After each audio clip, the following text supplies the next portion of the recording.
In chess, the king doesn't chase, it doesn't beg, it doesn't react, it dictates. Your mind should work the same way. The king is the weakest piece on the board. It barely moves, it can't attack like the queen or strike like the knight. But the entire game revolves around it. Every piece exists to protect it. Every move serves its survival. That's not weakness, that's structure. And your mind operates the same way. Most people have no king. They have chaos. 100 voices competing for control, fear, guilt, approval, shame. They move through life reactive, scattered, defenseless. Machiavelli knew this. Powerful minds are not built through motivation. They're built through ruthless protection of what matters. Through clarity. Through refusal to be moved by anything that doesn't serve the center. This is the king's psychology. And if you don't have one, you're already losing. You sit around waiting for respect like it's owed to you. It's not. No one hands you power because you're kind, because you're capable, or because you deserve it. Power is seized in silence, through action, through boundary, through refusal to bend. Every time you wait for permission, you teach the world that you don't trust your own authority. And the world responds accordingly. It walks over you. People respect what they cannot control. You think fairness matters, but fairness is a negotiation between equals. When you act like you need validation, you're not equal, you're beneath. That's not cruelty, that's psychology. The moment you require external proof of your worth, you surrender your position. You make yourself a variable in someone else's equation, and variables get manipulated. I've watched people with talent rot in mediocrity because they believed competence alone would elevate them. It doesn't. Competence without dominance is invisible. You have to claim the space. You have to behave as though your reality is the only one that matters, not arrogantly, but with cold certainty. When you move without asking, people adjust. When you impose your frame, they either enter it or leave. Either way, you remain unmoved. This isn't about aggression. It's about refusal to negotiate your existence. A king doesn't ask the court if he should sit on the throne. He sits, and the room organizes itself around that fact. You've been conditioned to believe that taking power is selfish. That's the exact belief that keeps you powerless. The ones who control you want you afraid of your own strength. But here's what they don't tell you. The game rewards those who stop playing fair. Not through force, through calculated stillness. Through the willingness to let others react while you remain the axis. That's where control begins. And it begins the moment you stop waiting for the world to recognize you. You're not moving through life. You're being moved. Every reaction you give, every emotion you display, every boundary you fail to enforce, those are moves someone else is making with you. You think you're navigating. You're being positioned. And the worst part, you don't even see the board. Chess isn't about strength. It's about prediction. It's about seeing 3 moves ahead while your opponent is still celebrating the last one. Most people live in real time. They respond to what just happened. They defend what was just attacked. That's not strategy. That's panic. And panic is how you lose control without ever realizing you had it. The player who controls tempo controls outcome. You've been playing checkers in a chess game, and that's why you keep losing. Every interaction is a position. Every conversation is a probe. People test you constantly, not consciously but instinctively. They push to see where you bend. They observe where you hesitate. And once they map your weaknesses, they exploit them. Not because they're evil, because that's survival. You do it too. You just don't admit it. The difference between you and someone with power is that they've stopped pretending the game isn't happening. I learned this the hard way. I used to think honesty and effort were enough. They're not. I watched manipulators rise while good people stagnated, and I realized the board doesn't care about your morality. It cares about your positioning. So I stopped reacting. I started observing. I let people reveal themselves through their moves, and I responded from strategy, not emotion. That shift changed everything, because once you see the game, you can't unsee it. The king in chess is the weakest piece in terms of movement, but the entire game revolves around protecting it. That's the paradox. Power isn't about being the strongest. It's about being the most protected, the most intentional, the most untouchable. And that only happens when every move you make serves a larger structure. Random emotion destroys structure. Reaction destroys foresight. You want power? Stop moving in response to noise. Your mind is not a democracy. It's a kingdom. And right now it's being ruled by everything except you. Fear sits on the throne. Guilt whispers in the corner. Shame patrols the walls. And you, the actual ruler, are nowhere to be found. You've abdicated. You've let external voices colonize your internal space, and that's why your life feels out of control. Because it is. The king in chess doesn't move recklessly. It doesn't chase. It doesn't react to every threat. It holds position. It stays centered, and every piece on the board exists to protect that center. Your purpose, your true internal direction, is that king. Everything else is a supporting piece. Your habits, your boundaries, your decisions, your silence, those are your knights, your rooks, your bishops. When they're aligned with your center, you're unshakable. When they're scattered, you collapse. Most people have no king. They have a crowd, 1,000 competing voices, all claiming authority. One day they want respect. The next day they want to be liked. One moment they're disciplined. The next they're indulgent. There's no core. There's no singular law governing their choices. So they drift. They contradict themselves. And the world reads that as weakness. Because it is. Contradiction is vulnerability. Inconsistency is an invitation to be manipulated. I used to think flexibility was strength. It's not. Adaptability within a rigid frame is strength. Flexibility without structure is just collapse in slow motion. I had to build my internal law first. The non-negotiables, the truths I would not bend on regardless of pressure. Once that king was established, every decision became simpler. Does this move protect my center? Yes or no? If no, I don't make it. That's not rigidity. That's sovereignty. Your mind will be ruled by something. If you don't claim that throne, someone else will. And they'll do it through guilt, through expectation, through fear of rejection. You'll move according to their needs, not yours. You'll sacrifice your purpose to maintain their comfort. And one day you'll wake up and realize you've been playing their game on their board with their rules. The king was always you. You just forgot to act like it. You want to be loved. That's your weakness. You think if people like you, they'll respect you. They won't. Affection is cheap.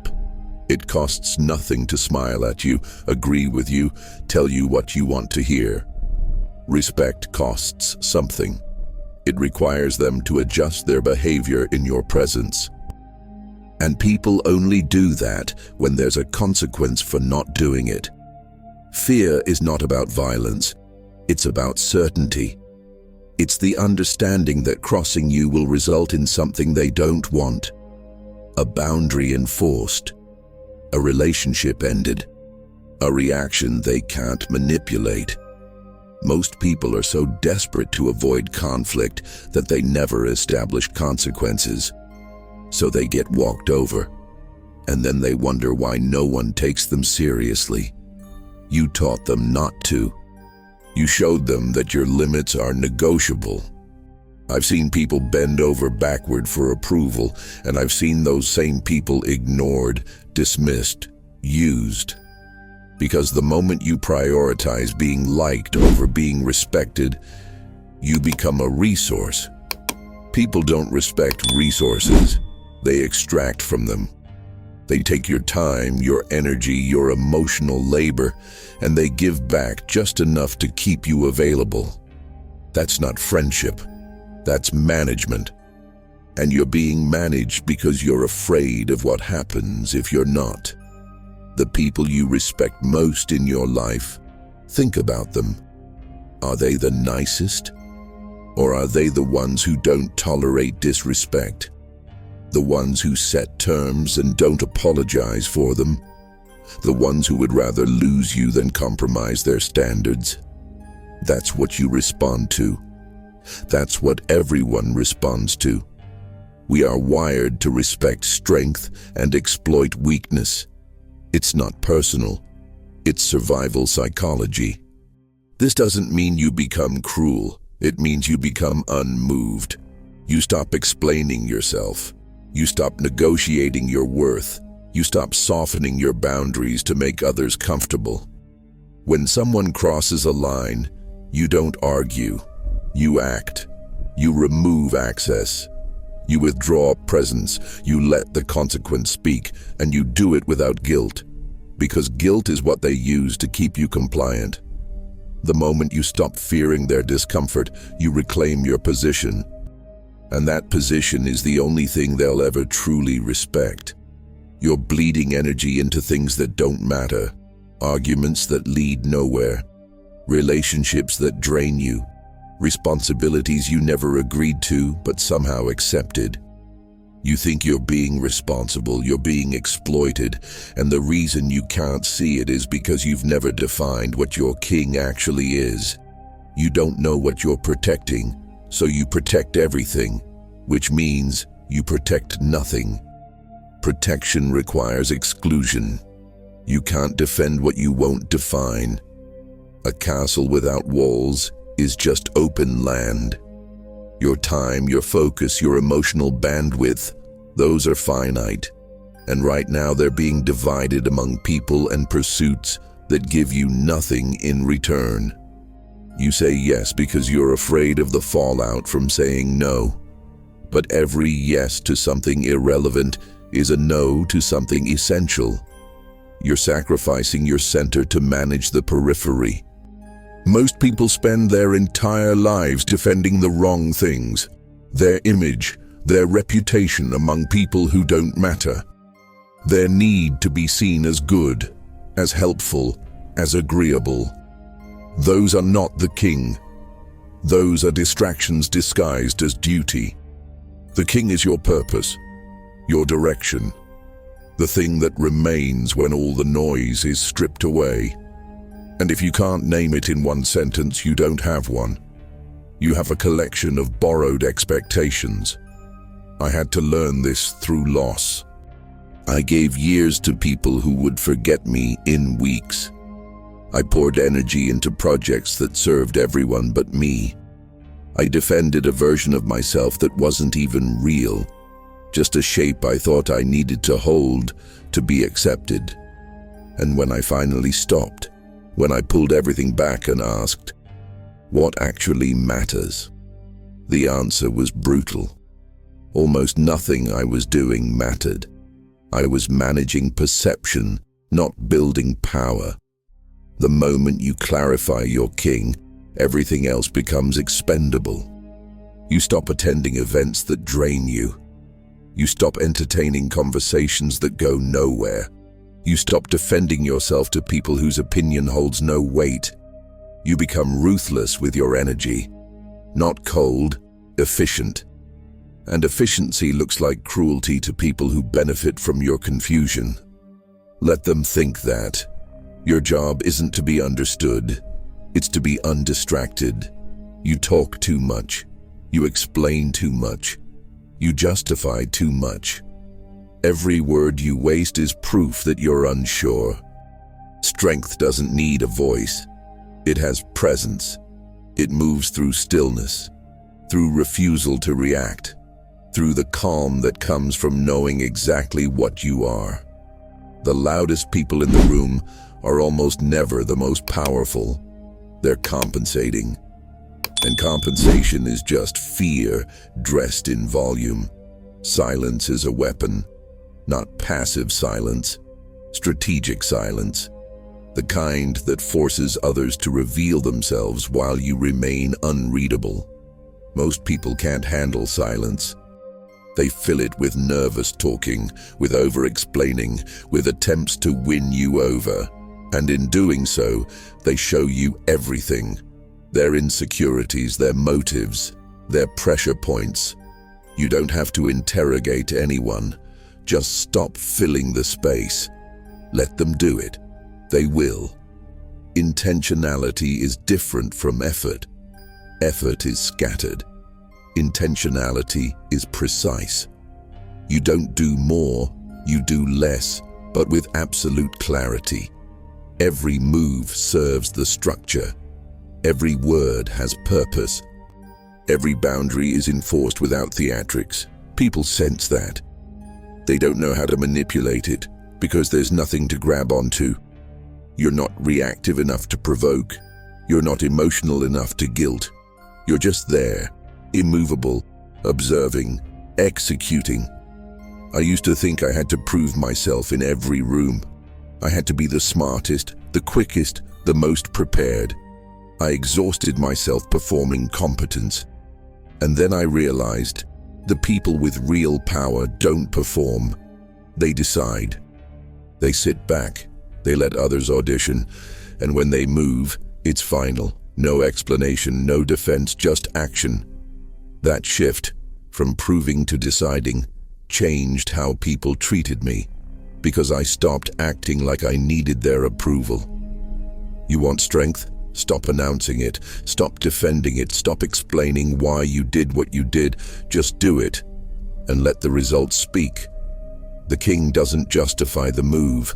The board adjusts, or it doesn't. Either way, the game continues, and you remain exactly where you intended to be. Silent, centered, and in complete control of what comes next. Every decision you make from fear is a move toward slavery. You don't see it that way because fear disguises itself as practicality, as responsibility, as care for others. But strip it down, and what's left? You're managing someone else's emotional state. You're avoiding consequence. You're choosing comfort over truth. And every time you do that, you teach yourself that your internal compass doesn't matter. That external pressure is louder than your own knowing. That's how you lose yourself. One fearful compromise at a time. Validation is a trap. It feels like connection, but it's dependency. The more you need it, the more controlled you become. Because now your actions aren't based on strategy. They're based on approval. You say what gets nods. You do what gets praise. You avoid what might upset the crowd. And in doing so, you become predictable. And predictability is weakness. Because once someone knows what you need, they own you.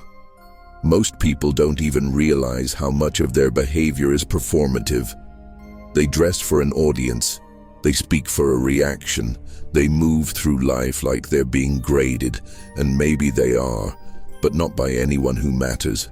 The only judge that counts is the one inside you, the one that knows when you're lying to yourself, when you're bending to pressure, when you're choosing the easy lie over the hard truth. That voice is the king, and you've been silencing it to appease strangers. I made that mistake for years. I optimized for likability. I shaped my words, my appearance, my choices around what I thought people wanted from me. And it worked. People liked me. But I had no idea who I actually was. I was a reflection of 1,000 expectations. And when those expectations shifted, I shifted with them. No center, no anchor, just reaction. It wasn't until I started acting from internal law, from what I knew to be true regardless of opinion, that I found stability, and with it, power. The moment you stop needing validation, you become dangerous. Not to others, to the system that relies on your compliance. You can't be bribed with approval. You can't be threatened with rejection. You move based on principle, not pressure, and that makes you unpredictable, uncontrollable, free. Fear and validation are the chains. You've been wearing them so long you think they're part of you. They're not. You can take them off anytime. You just have to be willing to stand alone. You do the same thing every time. You react the same way. You follow the same script. And because of that, you're easy to manage. People know exactly how to get what they want from you. They know which buttons to press, which words to use, which emotions to trigger. You think you're being consistent. You're being controlled.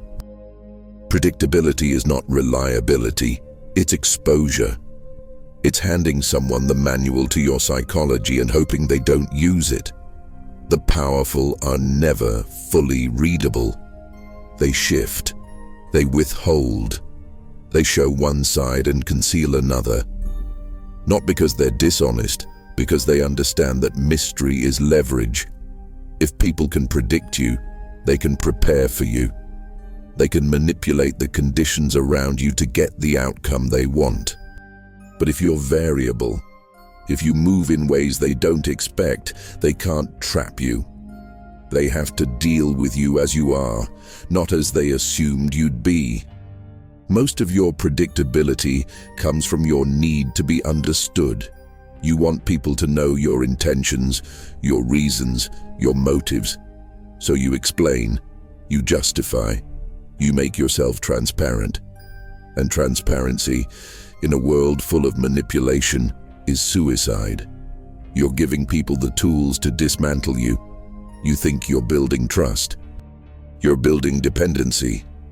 Because now you need them to see you a certain way. And the moment that image is threatened, you panic. I used to overshare. I thought openness was strength. It's not. Openness without discernment is just vulnerability without protection. I let people in too far, too fast. I gave them access to my doubts, my fears, my internal process. And some of them used it. Not maliciously, just instinctively. They saw the cracks, and they pushed. And I learned. You don't owe anyone an explanation. You don't owe anyone access. You owe yourself protection. And protection starts with controlling what you reveal. This doesn't mean you become fake. It means you become selective. You let people see what serves the interaction, nothing more. You keep your true motivations, your real strategies, your deeper purpose.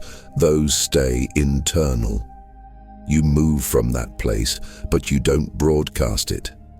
And when people can't map you, when they can't predict your next move, they start treating you differently. They stop assuming. They start asking. And asking is the first sign that power has shifted. You're no longer the one being managed. You're the variable they have to account for. You think power is loud. It's not. Power is the quiet decision that changes the trajectory of everything without anyone noticing until it's too late. It's the boundary you enforce once and never explain again. It's the conversation you refuse to have. It's the opportunity you decline because it doesn't serve your structure. Those aren't dramatic. They're invisible, but they compound. And over time, they build something untouchable. Most people make big emotional moves when they're fed up. They explode, they make declarations, they burn bridges, and then they wonder why nothing changes. Because spectacle is not strategy. Outbursts are not power, they're release. And release feels good in the moment, but it leaves you exposed. The truly powerful don't react in bursts. They adjust in increments. They make micro-corrections that no one sees coming, and by the time the shift is visible, it's already permanent. Intention is the difference between movement and momentum. You can be busy your entire life and achieve nothing. Or you can make 3 moves a year, precise, calculated, aligned with your center, and dismantle everything standing between you and dominance. I've seen people grind for decades with no progress. And I've seen people make one strategic decision and change their entire position. The difference wasn't effort. It was clarity. They knew what the move was for. They knew what it protected. They knew what it sacrificed. And they made it without hesitation. Every small move you make either reinforces your structure or erodes it. There's no neutral. Saying yes to something irrelevant is erosion. Saying no without guilt is reinforcement. Letting a boundary slide once is erosion. Enforcing it silently is reinforcement. The game isn't won in one moment. It's won in the accumulation of 1,000 small intentional choices that all point in the same direction. That's structure. That's sovereignty. That's how kings are built. You don't need a grand transformation. You need to stop making moves that contradict your purpose. You need to stop reacting and start deciding.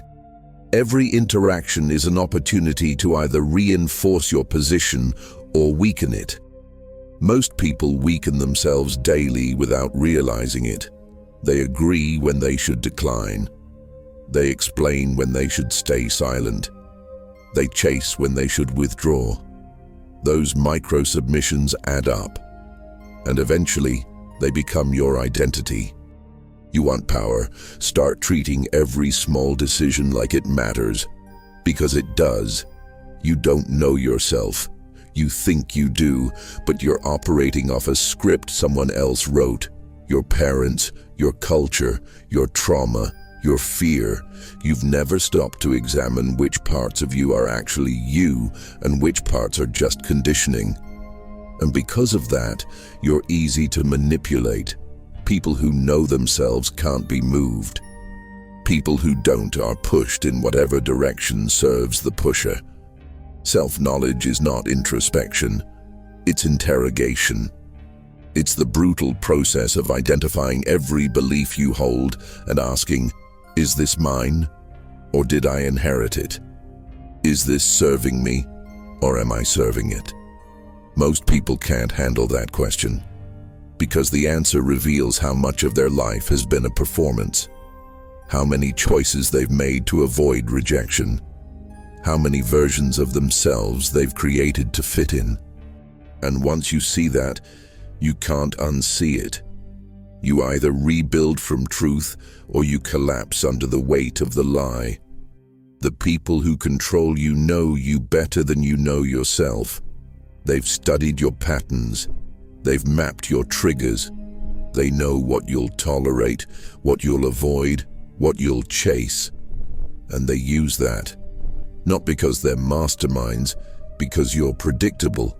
You haven't done the work to understand your own psychology, so you're reactive. And reactive people are tools. They're moved by emotion, by guilt, by fear. They don't decide, they respond. And in responding, they lose. I didn't start winning until I started studying myself like an opponent. I tracked my reactions. I identified my patterns. I found the exact moments where I gave away power. The guilt trips I fell for, the approval I chased, the conflicts I avoided out of fear. And I dismantled them, one by one, not by force, but by awareness. Once you see the mechanism, you can't be caught by it again. That's the weapon. Not strength, not intelligence, awareness. The ability to watch yourself from the outside and recognize when you're being played, even by your own mind. You want to be untouchable? Know yourself better than anyone else ever could. Know your weaknesses before they're exploited. Know your desires before they're used against you. Know your breaking points before you reach them. That knowledge is the foundation of every defense. It's the root of every strategy. And it's the only thing that makes you immune to manipulation. Because the moment you understand your own psychology, you stop being a variable in someone else's equation. You become the equation, and everything else adjusts to you. You now understand the structure. The king is not the strongest piece. It's the most protected. Your mind is that king. Your purpose is that throne. And everything you do either defends it or destroys it. There is no middle ground. Every reaction you give away, every boundary you fail to enforce, every move you make from fear, that's erosion. That's submission. That's how you lose without ever realizing the game was being played. Power is not inherited. It's not granted. It's claimed through psychological sovereignty, through the refusal to be moved by noise, through the cold understanding that respect is earned in silence, not through explanation. Machiavelli didn't write for the weak. He wrote for those willing to see the board as it is, not as they wish it were. And once you see it, you can't unsee it. But knowing the structure is useless if you don't know how to move. If you haven't watched the previous video, move as if no one is above you. Machiavelli's dark code of power. You're missing the foundation. That video teaches you how to operate without permission, how to impose your reality without apology, how to move through the world as if hierarchy doesn't apply to you, because it doesn't, unless you accept it. Watch it.